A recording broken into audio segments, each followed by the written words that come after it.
उपदेश है ये सांबर में, और इनका तृतीय जो उपदेश है उपदेश कल्याणपुरा में दिया। छोटी छोटी बातें अपन ने दादू दयाल के बारे में जाननी है। 11 वर्ष की आयु में ही क्या हो गए थे, ये विरक्त हो गए थे। इनका जन्म 1544 ईस्वी में कहाँ हुआ, अहमदाबाद गुजरात में हुआ। आपका निधन जो है नरेना में हुआ, और 11 वर्ष की आयु में ही इन्होंने क्या कर ली थी, सांसारिक मोह माया से विरक्ति पाली थी। और जब ये राजस्थान की तरफ आए तो इन्होंने प्रथम उपदेश जो है अपना पहला उपदेश सिरोही में दिया, दूसरा उपदेश सांबर में, और तीसरा उपदेश अपना कल्याणपुरा में दिया। ठीक है, आगे बात करते हैं। मैं आपके कमेंट्स देखना चाहूंगा एक बार, उधर से दीजिएगा मुझे इसमें। हाँ बिल्कुल, कुछ टेक्निकल प्रॉब्लम थी पहले, हाँ बिल्कुल बिल्कुल, हाँ कुछ टेक्निकल प्रॉब्लम थी, अब शायद उसको दूर कर दिया गया है। और सबको गुड इवनिंग, सबको प्यार भरा नमस्कार। पायल चौधरी आपको भी good evening, Dayanand ji very very good evening, विकास जी आपको भी गुड इवनिंग, बहुत प्यार भरा गुड इवनिंग, कौशिक शर्मा आपका भी गुड इवनिंग। हाँ बिल्कुल, ये स्टार्ट हो गया है, आपका कंटिन्यू क्लास लीजिएगा। हाँ कोई भी सवाल हो तो आप कीजिएगा। बात कर रहे थे, अभी कुछ नहीं पढ़ाया अपन ने यहाँ, बिल्कुल बेसिक इंट्रोडक्शन अपना दादू दयाल के बारे में। और निर्गुण शाखा के जो संत हैं उनमें अगर संत परंपरा की बात करते हैं तो कबीर जी को अपन ने पहले पढ़ लिया था, और कबीर जी के बाद में ये अपने दूसरे ही संत हैं दादू दयाल। और इन्होंने अपने जो 3 उपदेश दिए हैं, पहला दूसरा और तीसरा उपदेश, तीनों उपदेश मैंने आपको बताए, सिरोही, सांबर और कल्याणपुरा में इन्होंने अपना ये उपदेश दिए हैं। 11 वर्ष की आयु में ही इन्होंने क्या ले ली थी, विरक्ति ले ली थी। वैसे ये विवाहित थे, दादू दयाल जो थे वो क्या थे, विवाहित थे, और इनके 2 पुत्र और 2 पुत्रियों का भी उल्लेख मिलता है। इनके 2 पुत्र और 2 पुत्रियों का भी उल्लेख मिलता है। तो इनके पुत्र की बात करते हैं तो पुत्र भी कितने थे इनके, 2 थे। एक इनके पुत्र थे मिस्किन दास, एक इनके पुत्र कौन थे, मिस्किन दास, और दूसरे इनके पुत्र थे वो थे गरीब दास। और इनकी पुत्री भी 2 हैं, 2 पुत्रियों का भी क्या मिलता है, उल्लेख मिलता है। एक शोभा कंवरी थी और दूसरी रूप कंवरी। एक क्या थी, शोभा कंवरी, और दूसरी थी रूप कंवरी। तो ये तो बेसिक इंट्रोडक्शन है दादू दयाल के बारे में। अपन ने इनके परिवार के बारे में जाना, इनके जन्म के बारे में जाना कि जन्म और निधन। नरेना जो है ये यहाँ इनका निधन हुआ था। निधन के बारे में थोड़ी सी और जानकारी मैं देना चाहूंगा, आगे बढ़ूं थोड़ा। देखो निधन के बारे में अगर अपन बात करते हैं थोड़ी सी, तो देखिएगा इनका जो निधन हुआ तब इनका जो शरीर था उसको जलाया नहीं गया था। इनके जो निधन है उसको जलाया नहीं गया था, बल्कि एक पहाड़ी पर डाल दिया गया था। और उस पहाड़ी का जो नाम था उसका नाम था भेराड़। नाम क्या था उसका, भेराड़ था। तो इनके शरीर को मृत्योपरांत इनके शरीर को एक पहाड़ी पर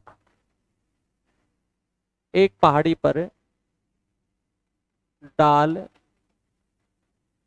दिया गया था।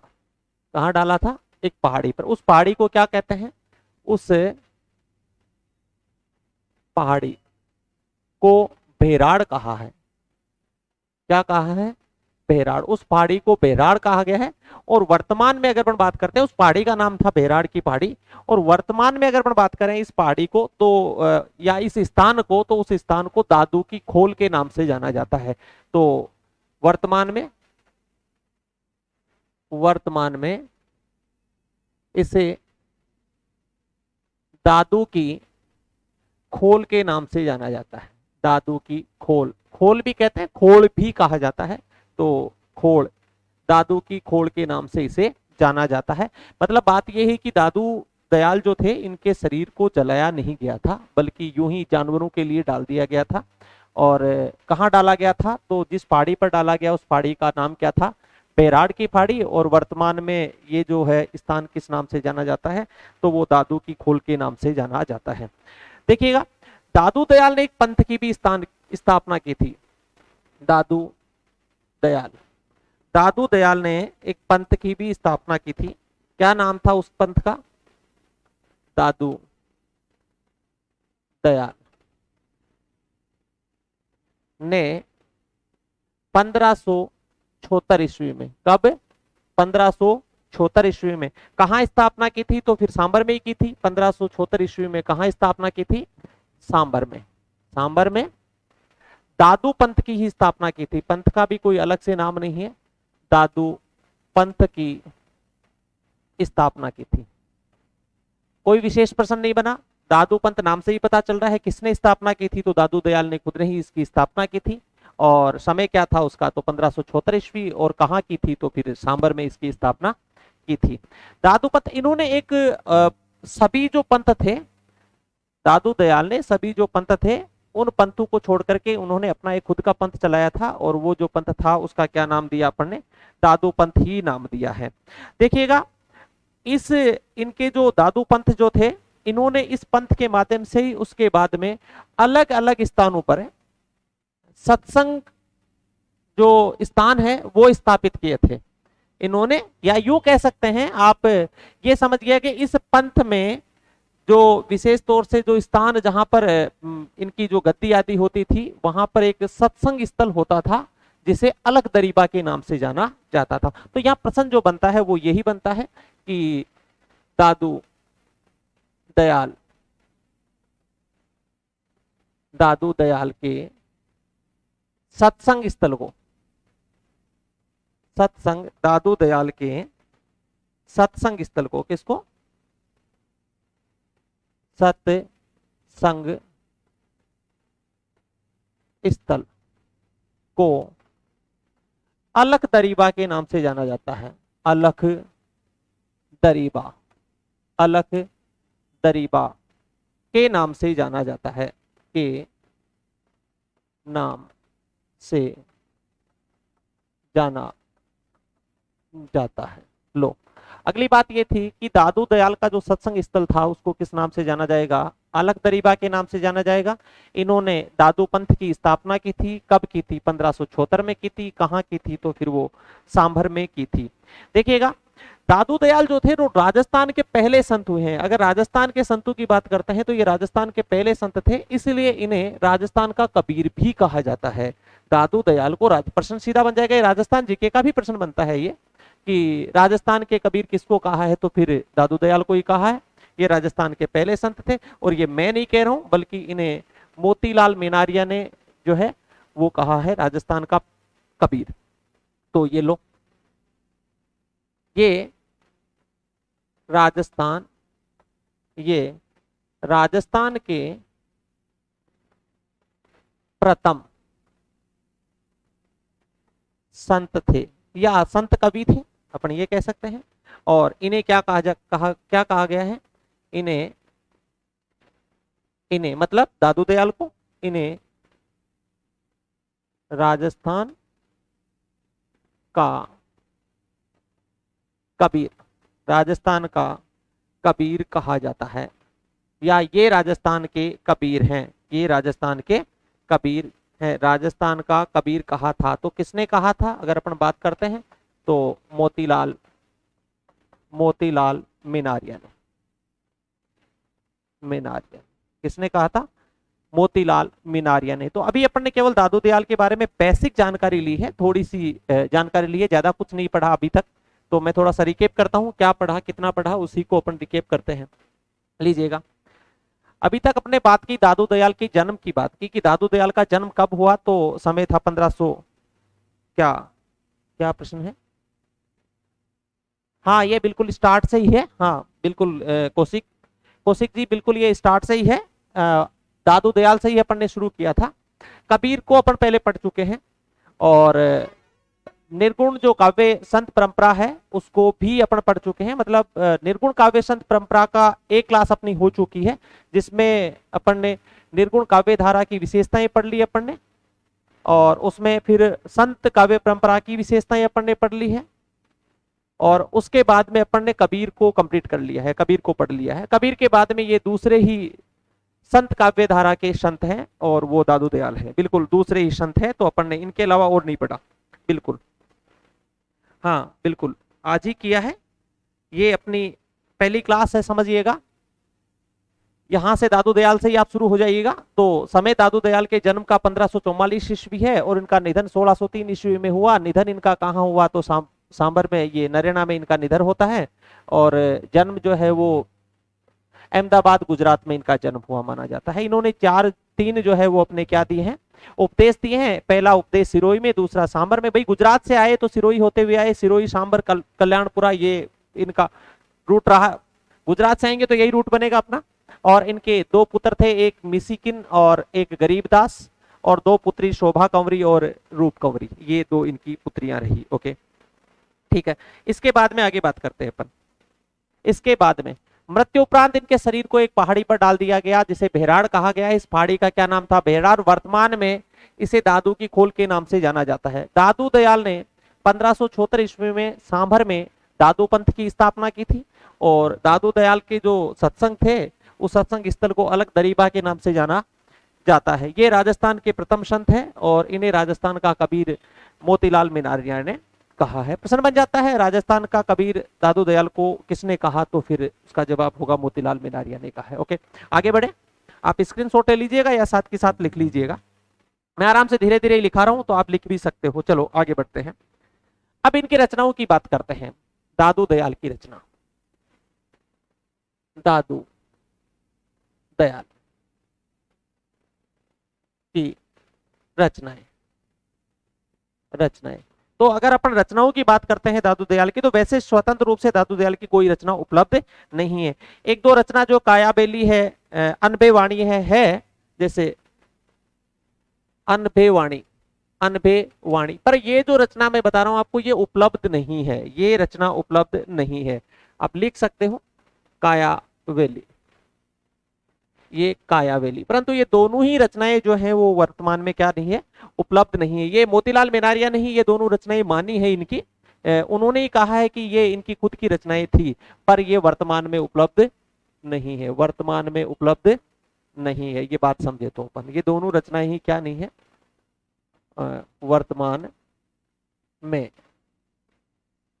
उपलब्ध नहीं है। दोनों रचनाएं ही वर्तमान में क्या नहीं है, उपलब्ध नहीं है। अनबे वाणी और कायावेली दोनों रचनाएं ही वर्तमान में क्या नहीं है, उपलब्ध नहीं है। अब इनकी रचनाओं यानी इनकी जो वाणियां, जैसे कबीर की वाणियां थी, तो कबीर की वाणियों ने उनके शिष्य जो है धर्मदास ने उनका संकलन किया, अनंत दास ने भी उनका संकलन किया। ठीक उसी प्रकार से इनके शिष्यों ने भी इनकी वाणियों का क्या किया है, संकलन किया है, इनकी वाणियों का संकलन किया है। तो इनकी वाणियों का संकलन किसने किया है, तो पहली बात तो यह है कि इनके शिष्य थे संत दास व इनकी वाणियों का संकलन संत दास व जगन्नाथ दास, संत दास व जगन्नाथ दास ने इनकी वाणियों का संकलन, इनकी वाणियों का संकलन किस नाम से किया, तो हरडे वाणी के नाम से किया। किस नाम से, हरडे वाणी। किस नाम से किया, तो हरडे वाणी के नाम से किया, हरडे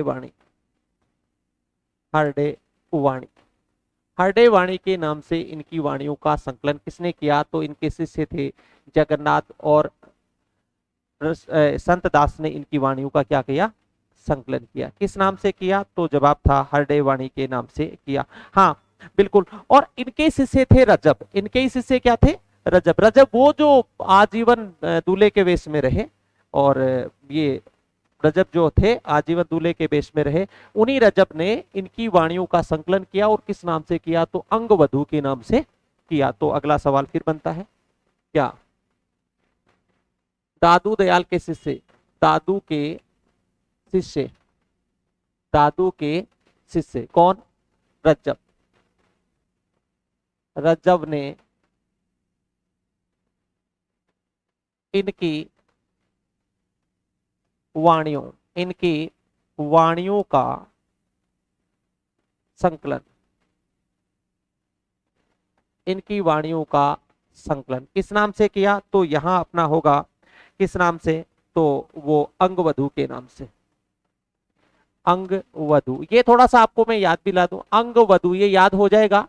ये बेचारे बिना वधु के ही रहे थे जीवन भर। ये क्या रहे थे? रजब वही है जो आजीवन दूल्हे के भेष में, ये रजब ने गजब किया सिर पर बांधा मोर, ये ऐसा। जब वो जयपुरी तो इनकी क्या थी, जयपुर के ही तो है ये सांगानेर के ही हैं रजब, और पठान थे ये। तो ये जब शादी करने के लिए बारात लेकर के आए थे, तो जहां ये इनकी बारात पहुंची थी उसी स्थान पर दादू दयाल इन्हें मिल जाते हैं और दादू की वाणियां सुनकर के ये बहुत प्रभावित हो जाते हैं और वहीं दादू की शिष्यता ग्रहण कर लेते हैं, अर्थात उन्हें अपना गुरु बना लेते हैं, उनके शिष्य बन जाते हैं। और उसके बाद में वो ये शादी ही नहीं करते हैं, रजब उसके बाद में शादी ही नहीं करते हैं। तो इसीलिए इन्होंने देखो इनकी रचनाओं में जो वाणियों का संकलन किया उसमें वधु शब्द आया है, तो इसे याद करेंगे, बेचारा बिना वधु के ही रहे थे ये जीवन भर, तो याद हो जाएगा आपको। अंगवधु के नाम से इन्होंने इनकी वाणियों का क्या संकलन किया था। और वर्तमान की बात करते हैं तो आचार्य परशुराम चतुर्वेदी ने दादू दयाल की वाणी से इनकी वाणियों का संकलन किया था। तो बात करें आचार्य परशुराम चतुर्वेदी ने, आचार्य परशुराम चतुर्वेदी ने, आचार्य परशुराम चतुर्वेदी ने आचार्य परशुराम चतुर्वेदी ने दादू दयाल की वाणी, दादू दयाल की वाणी, दादू दयाल की वाणी के नाम से इनकी वाणियों का संकलन किया। तो अगर अपन बात करते हैं रचनाओं की, अगर विषय में बात करें तो इनकी रचनाएं खुद की कोई रचनाएं नहीं थी। ये अनभे वाणी और कायावेली ये दो रचनाएं हैं, इनके बारे में भी कहीं जानकारी नहीं मिलती है, परंतु मोतीलाल मेनारिया जिन्होंने इन्हें राजस्थान का कबीर कहा, उन्होंने इनकी जो रचनाएं हैं अनभे वाणी और कायावेली को इनकी रचना माना है। और अगर अपन थोड़ा सा आगे बढ़ते हैं तो संत दास और जगन्नाथ दास ने इनकी वाणियों का संकलन, ये शिष्य ही थे इनकी वाणियों का संकलन हरडे वाणी के नाम से किया है। और दादू दयाल के शिष्य, अब शिष्य से अगर बात चली तो मैं थोड़ा सा और बता दूं कि दादू दयाल के जो शिष्य थे उनकी संख्या 152 मानी जाती है। कितनी मानी जाती है? 152 मानी जाती है। और इनके जो 152 में से 52 जो शिष्य थे उनको स्तंभ कहा गया है। क्या कहा गया है? स्तंभ। तो अगर मैं शिष्य से बात करूं तो यहां से इनके कितने शिष्य हैं? कुल शिष्य, कुल इनके शिष्य, कुल शिष्य कितने हुए? 152। 152 और 152 में से इनके जो 52 शिष्य हैं, 52 शिष्य हैं, इन्हें क्या कहा गया है? स्तंभ कहा गया है। ये लो, ये एक सवाल और बनता है यहां से, इन्हें क्या कहा गया है? स्तंभ कहा गया है, स्तंभ कहा गया है। 52 स्तंभ, ये तो 52 शिष्य थे, इनको 52 क्या कहा गया है? स्तंभ कहा गया है। तो ये एक और सवाल अपना बनता है। आइए अब अगली बात करते हैं अपन, यहां से थोड़ा सा आगे बढ़े। बिल्कुल आप लिख लीजिएगा या स्क्रीनशॉट ले लीजिएगा, आपको जैसा भी ठीक लगे उसी प्रकार से। बिल्कुल, हाँ बिल्कुल, हाँ किसी का कोई सवाल हो तो बताइएगा। बिल्कुल, Vijay Kumar Meena ji, very nice class sir जी, बिल्कुल, थैंक यू सो मच, बहुत बहुत धन्यवाद। हाँ चलो आगे बात करते हैं अपन। तो दादू दयाल की अपन बात कर रहे थे, और दादू दयाल के शिष्य जो थे उनकी संख्या, कुल संख्या कितनी? 152 है। और उनके 52 शिष्य, उन्हें क्या कहा गया है? स्तंभ कहा गया है। दादू दयाल के बारे में, इनकी रचनाओं के बारे में जैसा मैंने आपको बताया कि हरडे वाणी के नाम से संत दास और जगन्नाथ दास ने, और रजब ने जो है वो अंगवधु के नाम से किया। अंगवधु से मैंने आपको याद करने के तरीका भी बताया था, और परशुराम चतुर्वेदी ने दादू दयाल की वाणी के नाम से इनकी रचनाओं का क्या किया है, संकलन किया। थोड़ा सा आगे बढ़ते हैं, चलो आगे बढ़ते हैं। अब आगे बात करते हैं दादू दयाल की। तो दादू पंथ की जो प्रधान पीठ है, दादू दादू पंथ की प्रधान पीठ, दादू पंथ की प्रधान पीठ जो है वो कहाँ है, तो फिर नरेना में है। दादू पंथ की जो प्रधान पीठ है वो कहाँ है, नरेना में है। और यहाँ ध्यान रखें, यहाँ फाल्गुन शुक्ला अष्टमी को, यहाँ फाल्गुन शुक्ला अष्टमी को, हाँ जी, हाँ कौन सा टॉपिक, पायल चौधरी जी वर्ण विचार की बात कर रहे होंगे आप। वर्ण विचार वाला टॉपिक बिल्कुल जस्ट इसके बाद में अगली क्लास होगी, वो व्याकरण की होगी। बिल्कुल इसके जस्ट बाद में ये साहित्य की क्लास है, ग्रेड फर्स्ट ग्रेड सेकंड के बच्चों के लिए ये क्लास है। और इसके बाद में जो अगली क्लास होगी वो वर्ण विचार की क्लास होगी। ओके, हाँ जस्ट ही क्लास होगी, लिंक आपको मिल जाएगा उसका, बिल्कुल अगली क्लास होगी, है ना। हाँ, तो दादू पंथ की जो प्रधान पीठ है वो कहाँ है, नरेना में है। और यहाँ फाल्गुन शुक्ला अष्टमी को मेला लगता है। ये दादू दयाल की जो है वो इस प्रधान पीठ पर कब मेला लगता है, तो मेला कब लगेगा, ये फाल्गुन शुक्ला,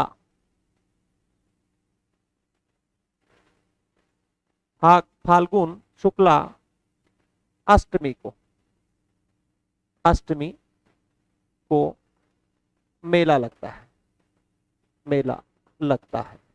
तो ये मेला लगता है, ठीक है।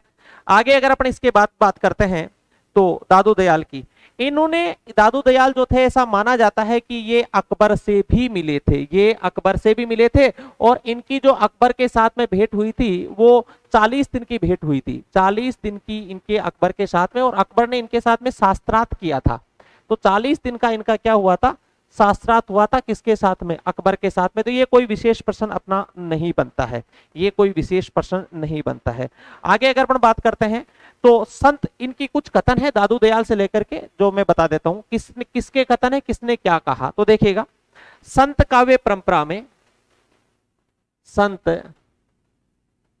काव्य परंपरा, संत काव्य परंपरा में कबीर के पश्चात दूसरा महिमामयी व्यक्ति दादू दयाल का है।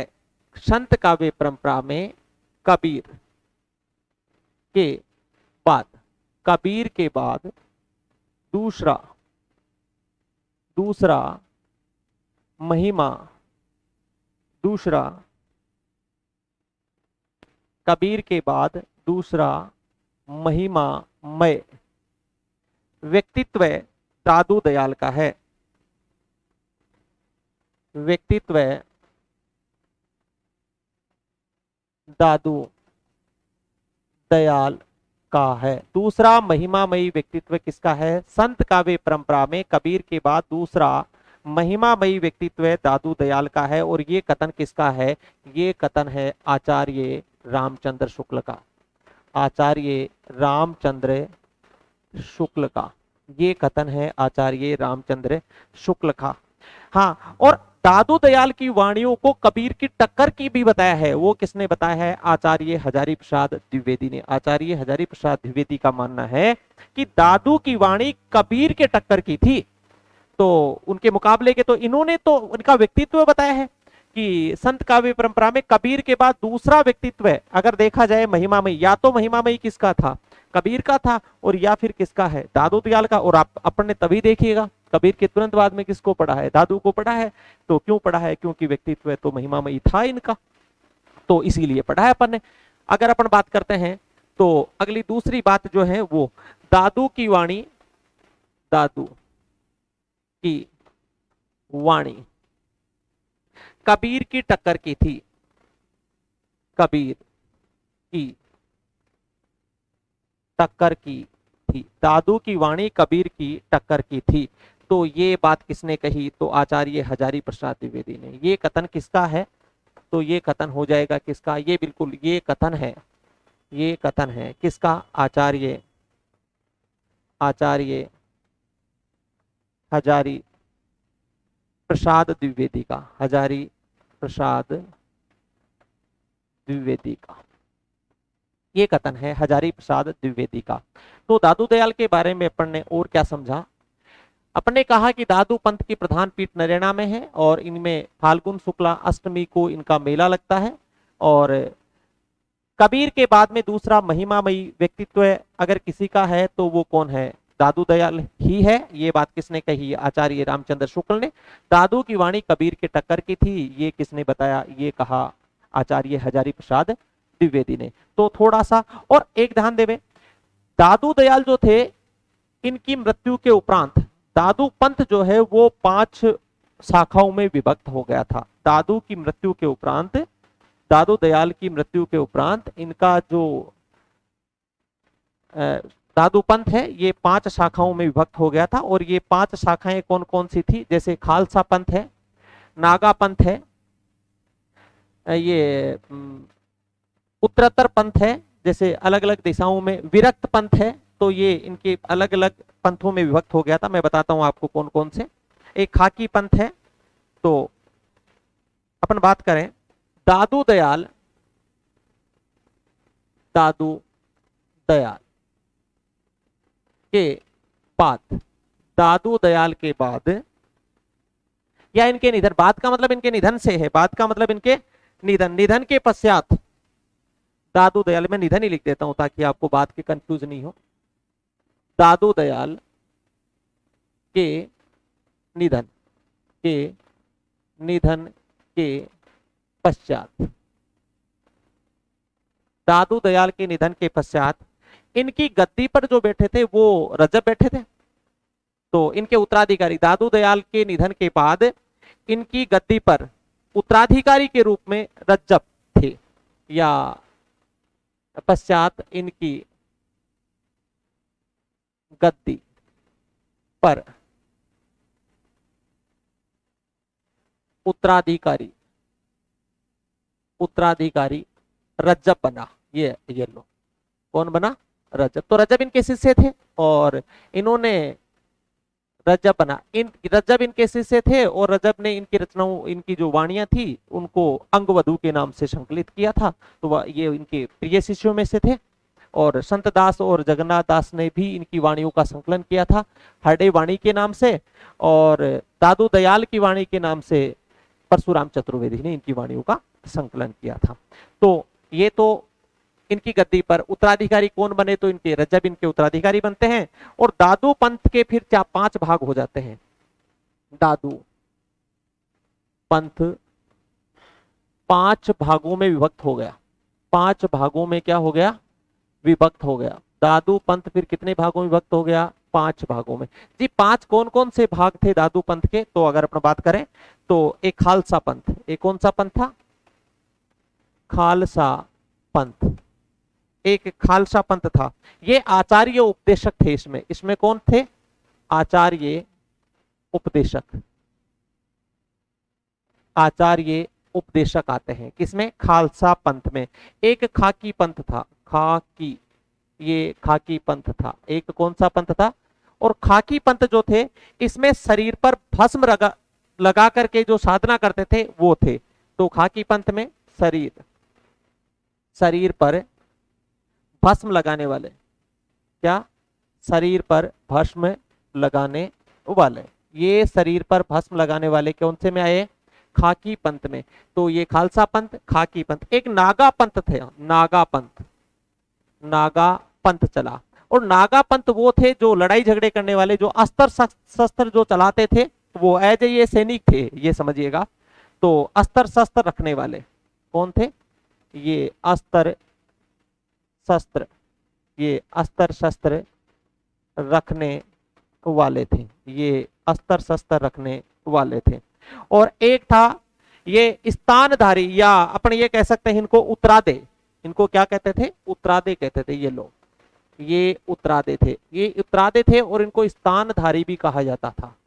स्थानधारी, स्थानधारी वो थे जो राजस्थान छोड़ करके चले गए थे, यानी ये उत्तरादे चले गए थे, दूसरी दिशा में चले गए थे। तो ये राजस्थान छोड़ करके चले गए थे, ये वो थे जो क्या राजस्थान छोड़ के चले गए थे, राजस्थान छोड़कर चले गए, छोड़कर जाने वाले, राजस्थान छोड़कर जाने वाले थे ये वो थे। और एक थे वो विरक्त थे, ये सन्यासी घूम घूम कर, विरक्त का मतलब घर सन्यासी हो गए थे, ये घूम घूम करके क्या करते थे, उपदेश देते थे। तो ये एक हो गए क्या, विरक्त पंथ, विरक्त पंथ, ये विरक्त पंथ। और विरक्त पंथी कौन थे, जो घूम घूम कर क्या देते थे, उपदेश देते थे। तो ये वो थे जो घूम घूम कर उपदेश देते थे। तो अपन कहें घूम घूम कर उपदेश देने वाले, बिल्कुल उपदेश देने वाले।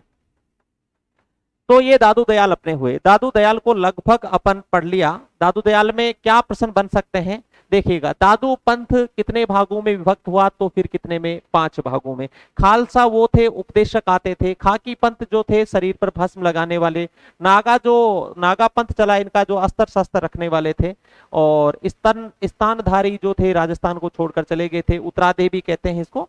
और विरक्त पथ, विरक्त नाम से ही पता है इनको विरक्ति हो गई थी, सन्यासी बन गए थे, ये घूम घूम कर क्या देते थे, उपदेश देते थे। और इनका उत्तराधिकारी कौन बना, तो फिर अपन बात करें कौन बन गया, रज्जब इनका उत्तराधिकारी बन गया। ओके, थोड़ा सा पीछे चलते हैं अपन, थोड़ा सा पीछे चलते हैं। तो दादू पंथ की प्रधान पीठ कहां बताइए आपको, नरेना में। और मेला कब लगता है, तो फाल्गुन शुक्ला अष्टमी को। संत काव्य परंपरा में कबीर जो है, कबीर के बाद में दादू का दूसरा स्थान आता है, दूसरा महिमामयी व्यक्तित्व है इनका, आचार्य शुक्ल ने कहा। और दादू की वाणी कबीर के टक्कर थी, ये हजारी प्रसाद द्विवेदी ने कहा है। दादू दयाल की रचनाओं की बात करते हैं तो इनकी जो है स्वतंत्र कोई रचना नहीं मिलती है, परंतु मोतीलाल मेनारिया ने इनकी 2 रचनाएं बताई है, अनबे वाणी या कायाबेली, और वर्तमान में उपलब्ध नहीं है। इनकी वाणियों का संकलन जो है संतदास और जगन्नाथ दास ने हरडे वाणी के नाम से किया, और रजब ने है अंगवधु के नाम से, रामस्वरूप चतुर्वेदी ने दादू दयाल की वाणी के नाम से इनकी वाणियों का संकलन किया। थोड़ा सा और पीछे चले तो देखो यहाँ से, इनका जन्म 1544 ईस्वी में, निधन 1603 ईस्वी में कहाँ होता है। इनका जन्म जो है अहमदाबाद गुजरात में होता है, इनका निधन नरेना में होता है। 11 वर्ष की आयु में ये विरक्त हो जाते हैं। इन्होंने 3 उपदेश दिए, सिरोही, सांभर और कल्याणपुरा में। इनके 2 पुत्र और 2 ही पुत्रियां थी। पुत्र जो था मिशिकन और गरीबदास, 2 पुत्र हुए इनके, और 2 शोभा कवरी और रूप कवरी, 2 इनकी क्या रही है, पुत्रियां। थोड़ा सा आगे बढ़ते हैं इससे। तो दादू दयाल ने मरणोपरांत इनके शरीर को एक पहाड़ी पर डाल दिया, उस पहाड़ी को बेराड़ की पहाड़ी के नाम से जाना जाता है, और वर्तमान में ये दादू की खोल के नाम से प्रसिद्ध है। दादू दयाल ने दादू पंथ की स्थापना 1576 ईस्वी में कहाँ की थी, तो सांबर में स्थापना की थी। हाँ जी, दादू दयाल का जो सत्संग स्थल था उसे अलग दरीबा कहा जाता है। ये राजस्थान के पहले संत थे और इन्हें राजस्थान का कबीर भी कहा जाता है, ये बात मोतीलाल मेनारिया ने कही है। ये तो ये हुई बात यहां तक की, इतना अपन ने पढ़ लिया। थोड़ा सा और आगे बढ़ते हैं अपन, लीजिएगा, थोड़ा सा और आगे बढ़ते हैं। तो अपन बात करें, दादू की कुछ पंक्तियां हैं जो प्रसिद्ध है, फेमस पंक्ति है, वो पंक्ति भी अपन लेते हैं। तो लिखिए यहां पर, घीव दूध में रमी रहा, घीव, घी, यहां घी को इन्होंने घीव कहा, घीव दूध में रमी रहा, घीव दूध में रमी रहा, घीव दूध में रमी रहा, व्यापक सब ही ठोर, व्यापक, व्यापक सब ही ठोर, घीव दूध में रमी रहा, व्यापक सब ही ठोर। दादू बक्ता बहुत है, दादू बक्ता, दादू बक्ता, दादू बक्ता बहुत है, दादू बक्ता बहुत है, मथी काटे और, मथी काटे और, ये इनकी प्रसिद्ध, हालांकि ये कोई विशेष नहीं होती, क्योंकि इसमें इनकी प्रसिद्ध पंक्तियों में यहां पर दादू नाम आ गया तो कोई भी पहचान लेगा। इनकी प्रसिद्ध क्या है, प्रसिद्ध पंक्तियां, इनकी प्रसिद्ध क्या है, पंक्तियां। एक पंक्ति और है, इश्क अल्लाह ही जाती है, एक और पंक्ति है इनकी, इश्क अल्लाह, इश्क अल्लाह ही जाती है, इश्क अल्लाह, इश्क अल्लाह ही जाती है, इश्क अल्लाह ही जाती है, इश्क अल्लाह को रोक, इश्क अल्लाह को, इश्क अल्लाह ही जाती है, इश्क अल्लाह को रोक, इश्क अल्लाह को रोक, रोक, इश्क अल्लाह ही जाती है, इश्क अल्लाह को रोक, इश्क अल्लाह मौजूद है, इश्क अल्लाह को रंग, इश्क अल्लाह, इश्क अल्लाह मौजूद है, इश्क अल्लाह मौजूद है, इश्क अल्लाह को रंग,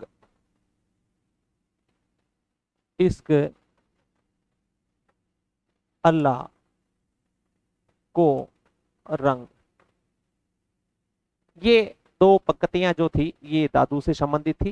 घीव दूध में रमी रहा व्यापक सभी ठोर, दादू बकता बहुत है मथी काटे और, यानी दादू बोलता बहुत है और उसका जो मंथन सार जो है वो कोई और ही ले जाता है। ये इस प्रकार की बात खुद दादू ने ही कही है। इनको खुद का पता भी था कि मैं कैसा हूं, मैं कैसा हूं। चलो, तो ये दादू दयाल के बारे में अपनी बात कंप्लीट हुई।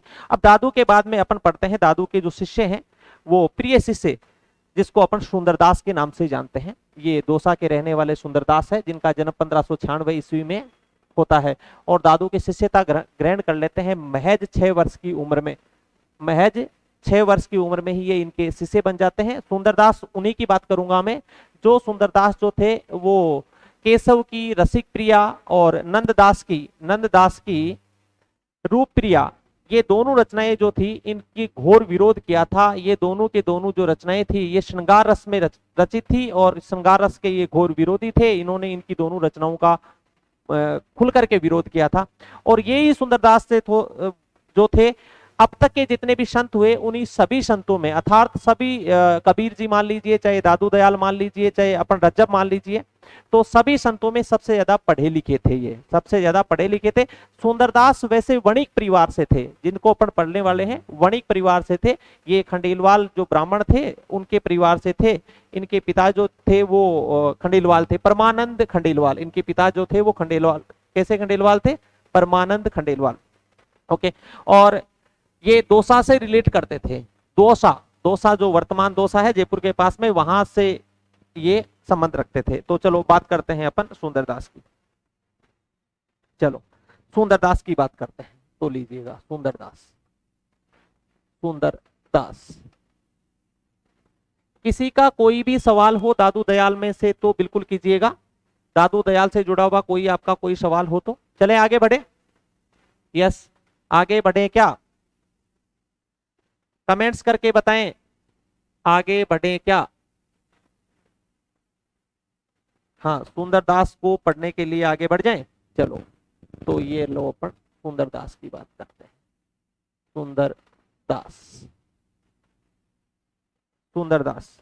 सुंदरदास का जन्म कब होता है बात करें तो इनका जन्म हुआ 1596 ईस्वी में।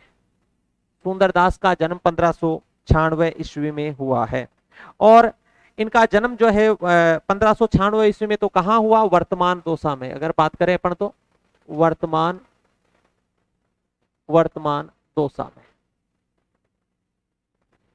दौसा में इनका जन्म होता है। और इनका निधन जो है वो 1689 ईस्वी में। निधन जो है वो निधन इनका 1689 ईस्वी में हुआ है। और कहाँ हुआ है? तो फिर इनका जयपुर में ही होगा निधन। तो सांगानेर जयपुर में इनका क्या हो जाता है? निधन हो जाता है। पिता की बात करते हैं, स्थान की कोई जरूरत नहीं है। पिता, इनके पिता, तो इनके पिता कौन थे? अभी मैंने बताया आपको, परमानंद। कौन थे? परमानंद खंडेलवाल। परमानंद खंडेलवाल थे। ये वणिक परिवार से थे। तो अपन बात करें, ये वणिक परिवार से थे। वणिक परिवार से, पढ़िए थे जी, ये क्या थे? वणिक परिवार से थे। ये संत बन गए थे। मात्र 6 वर्ष की आयु में ये दादू के शिष्य बन गए थे। मात्र 6 वर्ष की आयु में, मात्र 6 वर्ष की आयु में दादू दयाल के शिष्य बन गए थे। दादू दयाल के शिष्य बन गए थे। ये बिल्कुल अपन इन्हीं को पढ़ेंगे आज, इतना ये सुंदरदास को ही कंप्लीट करेंगे। अपन ने दादू दयाल को पढ़ लिया है, सुंदरदास को और पढ़ेंगे, इतना ही पढ़ेंगे आज की क्लास में। तो थोड़ा और देखें, दादू दयाल के बाद में सुंदरदास। तो मात्र कितने वर्ष की आयु में, देखो 96 में इनका जन्म होता है, 96 में इनका जन्म होता है, और 1603 ईस्वी में दादू दयाल का निधन हो जाता है। 1544 में दादू दयाल का जन्म होता है और 1603 में निधन हो जाता है। तो 1596 में इनका जन्म होता है और 6 वर्ष की आयु में ही ये दादू की शिष्यत्व ग्रहण कर लेते हैं। हाँ, क्या कोई सवाल है क्या? हाँ हाँ कौशिकी, हाँ दादू दयाल के, हाँ बिल्कुल दादू दयाल के शिष्य ही हैं, दादू दयाल के ये शिष्य ही हैं, बिल्कुल दादू दयाल के शिष्य, क्योंकि दादू दयाल के शिष्य बन गए मात्र कितने, 6 वर्ष की। मैं यही बताना चाह रहा हूं आपको। अब यहां से आप सोचिएगा कि 1996 में इनका जन्म होता है, किसका? सुंदरदास का। और दादू का निधन हो जा, ये सॉरी 1996 क्या 1596 में इनका जन्म होता है और दादू दयाल का 1603 ईस्वी में क्या हो जाता है? निधन हो जाता है। तो 96 और 3 में मात्र 7 साल का ही अंतर है। तो यहां पर मैं यही तो बताना चाह रहा हूं कि मात्र 6 साल की आयु में ही इनका क्या हो गया था? शिष्यता ग्रहण बन गया था, ये शिष्य बन गए थे। यानी दादू दयाल जो है उनके शिष्य बन गए थे मात्र 6 साल की उम्र में। मतलब ये समझो कि 1602 में, मतलब ये समझो यहां से कि 1602 में ही ये इनके क्या बन गए थे? शिष्य बन गए थे। लो साहब, ये 1602 में ही क्या बन गए थे इनके? 1602 में ही, क्योंकि 96 और 1602 के बीच में 6 साल का अंतर होता है और 6 साल की आयु में ही ये इनके क्या बन गए थे? शिष्य बन गए थे। और ये जैसा मैं बताया था आपको, ये श्रृंगार रस के घोर विरोधी थे। ये श्रृंगार रस के घोर विरोधी थे, घोर विरोधी थे। अब श्रृंगार रस के घोर विरोधी थे, ये इस बात का पता किससे चलता है? तो अगर अपन बात करते हैं तो अपन इनको श्रृंगार रस के विरोधी नहीं कह करके अपन ये कहें तो ज्यादा बढ़िया रहेगा कि इन्होंने नंददास की, नंददास, ये नंददास की रूप मंजरी, रूप मंजरी ये रचना का नाम है सब, नंददास की रूप मंजरी, और केशव की, केशवदास की रसिक प्रिया, रसिक प्रिया, केशवदास की रसिक प्रिया, केशवदास की रसिक प्रिया और नंददास की कौन सी? रूप मंजरी। अब नंददास की रूप मंजरी तो आप पढ़ चुके हो, नंददास की रूप मंजरी की तो मैं चर्चा कर चुका हूं। नंददास की जो मंजरी थी उनकी, नंददास को मैंने आपको अनेकार्थ मंजरी बताई, नाम मंजरी बताई उनकी, ये मान मंजरी बताई, और रूप मंजरी, रस मंजरी, विरह मंजरी, ये रचनाएं सारी किसकी थी? नंददास की थी। और केशव की कौन सी? रसिक प्रिया। एक प्रिया और रही है केशव की, कवि प्रिया, लेकिन मैं रसिक प्रिया की बात कर रहा हूं। ये रसिक प्रिया और रूप मंजरी ये दोनों श्रृंगार रस से रचित रचना है। तो इन दोनों रचनाओं का इन्होंने क्या किया था? घोर विरोध किया था। तो ये प्रश्न खूब बार एग्जाम में आया हुआ है। नंददास की रूप मंजरी का घोर विरोध किसने किया था? तो वो कौन थे? सुंदरदास। सुंदरदास ने किन दो रचनाओं का घोर विरोध किया? तो नंददास की रूप मंजरी और केशवदास की कौन सी? रसिक प्रिया। इनका इन्होंने क्या किया था? घोर विरोध किया था। ये थोड़ा सा इंपॉर्टेंट प्रश्न बनने वाला है, यहां से अपन किसी भी तरीके से कह सकते हैं। और मैं आपको अभी बता ही रहा था, ये सबसे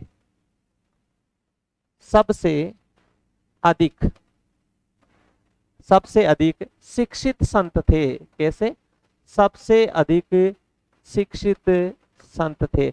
अगर अपन संतों में सबसे समझे तो ये सबसे ज्यादा शिक्षित थे। ध्यान रखिए, ये हट्टी थे, ये हट्टी प्रवृत्ति के थे, या अपन ये कह सकते हैं कि ओजस्वी वक्ता थे। ये ओजस्वी वाणी में बोलते थे। ओजस्वी वक्ता होने के कारण इन्हें शंकराचार्य भी कहा जाता है। ओजस्वी वक्ता होने के कारण इन्हें शंकराचार्य भी कहा जाता है। तो ये भी बात यहां ध्यान रखें। क्या? ओजस्वी वक्ता होने के कारण इन्हें, या ओजस्वी वाणी के कारण अपन कह सकते हैं ओजस्वी वाणी, ओजस्वी वाणी के कारण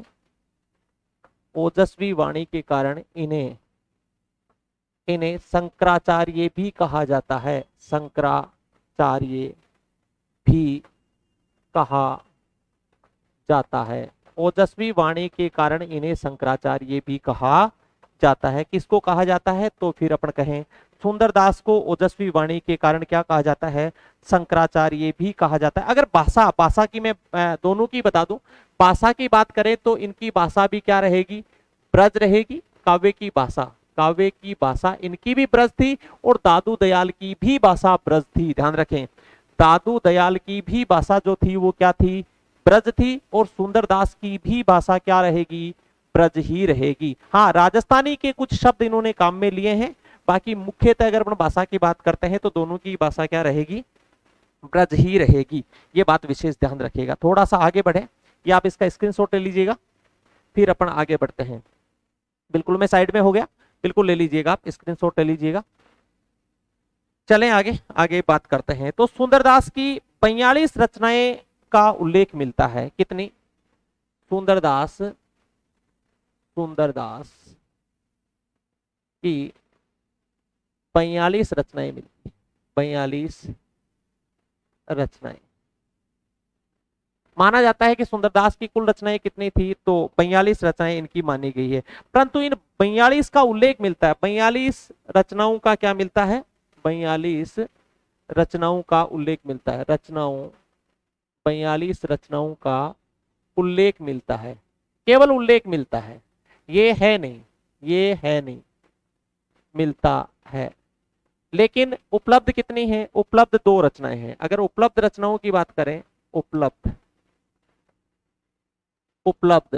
रचनाएं, तो उपलब्ध रचनाएं इनकी 2 ही मानी गई है। एक रचना इनकी सुंदर विलास है और दूसरी रचना ज्ञान समुद्र है। एक रचना इनकी कौन सी है? सुंदर विलास। एक रचना सुंदर विलास। एक रचना इनकी कौन सी है? सुंदर विलास। और दूसरी रचना इनकी है ज्ञान समुद्र। ये 2 इनकी प्रमुख रचनाएं मिली है, एक सुंदर विलास और दूसरी कौन सी? ज्ञान समुद्र। ध्यान देवें, दोनों की भाषा जो मैं पहले बता चुका हूं, इन दोनों ही रचनाओं की भाषा क्या रहेगी? तो इनकी भाषा क्या रहेगी? तो भाषा इनकी ब्रज ही थी। भाषा कौन सी थी इनकी? ब्रज ही थी। ये जो सुंदर विलास थी, इनमें 34 अध्याय माने गए हैं। कितने? सुंदर विलास में 34 अध्याय थे। कितने अध्याय थे? 34 अध्याय। इसमें 34 अध्याय थे और ज्ञान समुद्र में इनके 5 अध्याय थे। 5 अध्याय। ज्ञान समुद्र में जो अध्याय था, इन्हें उल्लाल कहा गया है। इन्हें क्या कहा गया है? उल्लास। इन्हें उल्लास कहा गया है। तो जिन्हें 5 अध्याय थे और इन अध्यायों को क्या कहा गया है? उल्लास कहा गया है। जिन्हें उल्लास कहा गया है। जिन्हें क्या कहा है इन्होंने? उल्लास कहा है। अध्यायों को उल्लास कहा है। और यहाँ जो सुंदर विलास में जो 34 अध्याय है, इन्हें क्या कहा है? इन्हें अंग कहा है। इन्हें अंग कहा है। अंग कहा है। इन्हें क्या कहा है? अंग कहा है। लीजिएगा, अंग कहा है। ये सुंदर विलास के 34 अध्याय थे, इन्हें तो क्या कह दिया इन्होंने? अंग कह दिया। और इनको क्या कहा है? हाँ, इसमें जो इन्होंने, ये मुक्तक है, दोनों के दोनों ही मुक्तक है। शैली दोनों की ध्यान रखें उपदेशात्मक। ये क्योंकि संत थे, वैसे देखो संत जितने भी हैं उनकी शैली उपदेशात्मक ही रहेगी, आपको कंफ्यूज होने की जरूरत नहीं है, क्योंकि इन्होंने जनता को क्या दिए हैं? उपदेश ही दिए हैं। तो शैली इनकी क्या रहेगी? शैली उपदेशात्मक। शैली क्या थी इनकी? उपदेशात्मक शैली थी। अर्थात इन्होंने क्या दिए थे? उपदेश दिए थे। और अगर अपन बात करते हैं तो इनमें जो ये ज्ञान समुद्र है, इसमें इन्होंने संतों की साधना पद्धति का वर्णन किया है। क्या? किसका? इसमें संतों की साधना पद्धति का वर्णन किया है। इन्होंने संतों की साधना पद्धति का इसमें क्या किया है? वर्णन किया है। ये रही बात। ये तो इनकी रचनाओं से संबंधित बात करते हैं। तो रचनाओं के संबंधित बात करें तो अपन सुंदरदास की कि इनकी 42 रचनाओं का उल्लेख मिलता है और उपलब्ध रचनाओं की बात करते हैं तो केवल उपलब्ध रचनाएं कितनी होती है इनकी? 2 होती है, एक सुंदर विलास और दूसरी कौन सी? ज्ञान समुद्र। सुंदर विलास की भाषा ब्रज होती है, ज्ञान समुद्र की भी भाषा ब्रजी है। सुंदर विलास में 34 अध्याय हैं और जिन्हें क्या कहा गया है? अंग कहा गया है। और ज्ञान समुद्र में 5 अध्याय है जिन्हें उल्लास कहा गया है। जिन्हें क्या कहा गया है? उल्लास कहा गया है। तो ये बात यहां तक ही हुई। और इनके, हाँ बिल्कुल, इनके 5 प्रमुख शिष्य हुए हैं। उन शिष्यों का अपने यहाँ जिक्र करने की पे कोई जरूरत नहीं है। एक यहाँ अपने सिक्कर से जुड़ी हुई बात, फतेहपुर शेखावाटी से जुड़ी हुई एक बात है, वो तो मैं बताना चाहूंगा। ये फतेहपुर शेखावाटी भी आए थे 1625 ईस्वी में। ये फतेहपुर शेखावाटी आए थे और फतेहपुर शेखावाटी में 1625 ईस्वी में आकर के और एक गुफा में जाकर के इन्होंने साधना की थी। और वो जो साधना थी, इन्होंने माना जाता है कि 12 वर्ष तक वो उस गुफा में ही रहे थे और 12 वर्ष तक उस गुफा में रहकर के इन्होंने क्या की थी? साधना की थी। तो ये बात तो मैं लिखाना चाहूंगा, लीजिएगा। तो आगे अपन बात करते हैं। हाँ, इन्होंने फतेहपुर शेखावाटी के नजदीक इन्होंने फतेहपुर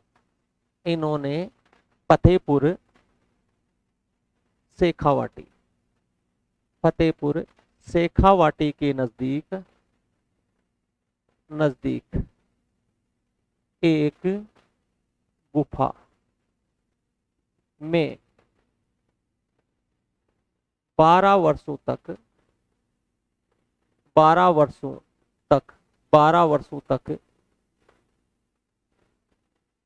साधना की थी। 12 वर्षों तक इन्होंने क्या की थी? साधना की थी। ठीक है, 12 वर्षों तक इन्होंने क्या की थी? साधना की थी। ये थोड़ा एक इंपॉर्टेंट हो जाएगा, ये इंपॉर्टेंट। और एक इन्होंने जो है वो अष्टांग योग साधना जो है वो पद्धति भी दी थी। तो ये दूसरी इनसे संबंधित बात और है। इन्होंने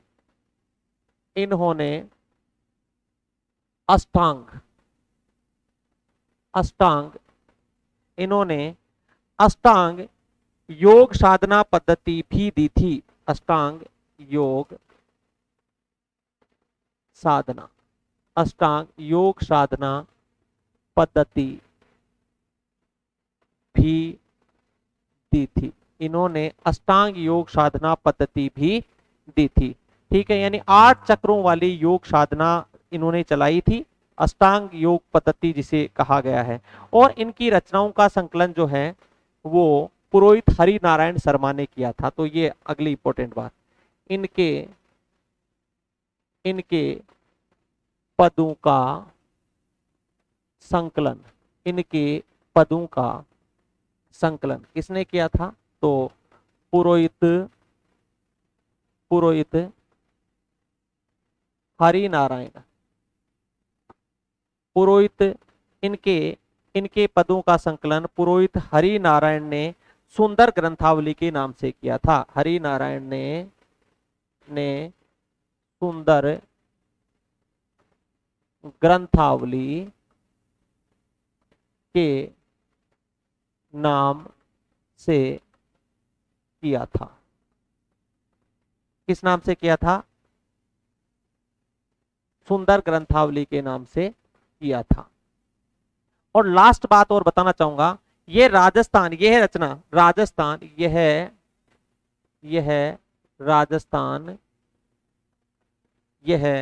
Rajasthan research society Calcutta, Rajasthan research society Calcutta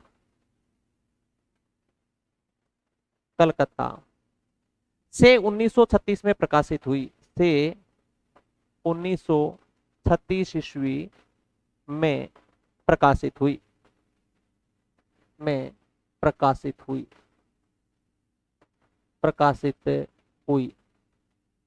और एक बात और बता दूं आपको, ये हास्य रस के प्रेमी भी थे। ये हास्य रस के प्रेमी भी थे। लो साहब, ये अपने सुंदरदास भी पूरे हो गए। तो अपन ने दादू दयाल के बारे में भी बात कर ली और सुंदरदास के बारे में भी बात कर ली है। कोई भी किसी भी प्रकार का कोई आपका सवाल हो तो पहले वो कीजिएगा, बिल्कुल। और आप बिल्कुल कमेंट्स करके जरूर बताइएगा कि क्लास की क्या आपको प्रॉपर तरीके से आवाज वगैरह या स्पीड से संबंधित किसी भी प्रकार का कोई भी सवाल हो तो आपका कमेंट्स करके आप जरूर बताएं मुझे। हाँ बिल्कुल, कोई भी सवाल आपका किसी भी प्रकार का। हाँ, साइंस वाली क्लास होगी क्या? अभी बता देंगे, अभी बता देंगे बेटा, साइंस की क्लास के बारे में अभी बता देंगे। हाँ कौशिक जी, ये सर ये दादू दयाल के शिष्य, हाँ ये बात तो अपनी हो गई, बिल्कुल ये हो गई, ये हो गई। तो अब तक की जो आपकी अपन ने दादू दयाल के बारे में बात की है और सुंदरदास के बारे में बात की है। कल का आपको टाइम लगभग यही मिलेगा, बिल्कुल यही टाइम मिलेगा कल का आपको। और बता देंगे आपको टाइम का, पहले आपको आपके पास लिंक भेज देंगे, पहले आपके पास लिंक भेज देंगे टाइम का। ठीक है, ठीक है। तो आज अपन इतना ही पढ़ेंगे, आज अपन इतना ही पढ़ेंगे। अपन ने दो संतों के बारे में बात की है, आगे अपन कल की क्लास में पढ़ने वाले हैं रजब के बारे में पढ़ेंगे, अपन गुरु नानक के बारे में भी बात करेंगे, अपन मलुक दास को भी पढ़ेंगे। तो कल अपन संत काव्य परंपरा को लगभग जो है वो कंप्लीट कर लेंगे। सूफी काव्य परंपरा की तरफ अगली क्लास में, इससे उससे अगली क्लास में अपन पढ़ेंगे, बिल्कुल। ये तो आज के लिए इतना ही। धन्यवाद। जय हिंद, जय भारत, जय अरविंदम। धन्यवाद।